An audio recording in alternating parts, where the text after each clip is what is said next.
海外朋友159萬人民幣就可以攞低我身後呢套別墅啦，有天有地有前院有花園啊，門口隨便停2-3部車完全唔係問題。嗱，門口有個私家嘅庭院，舒舒服服。跟住入嚟嘅話呢，我哋1樓嘅格局呢，採光同埋通風都比較 OK 嘅。佢呢套別墅呢，就冇嗰啲暗房合衞嗰啲咁嘅嘢嘅，全部都通透。總共呢，就4房4衛3個套間嘅設計。咁1樓呢，就一個房間、洗手間、廚房、餐廳、客廳嘅佈局簡簡單單，但係都十分之舒服㗎。跟住我哋上去2樓睇睇，2樓係做咗2個套間嘅，呢邊係一個套間。咁呢，全部都係啲大窗嚟嘅，所以嗰啲採光同埋通風嘅效果呢，亦都係比較好嘅。跟住呢邊就另外一個套間啦。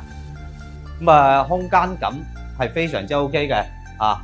依家係米半床、米8床，完全冇問題嘅3片落床啊！跟住都係套間嘅設置。跟住我哋上去3樓睇睇，3樓就最後一個套間啦。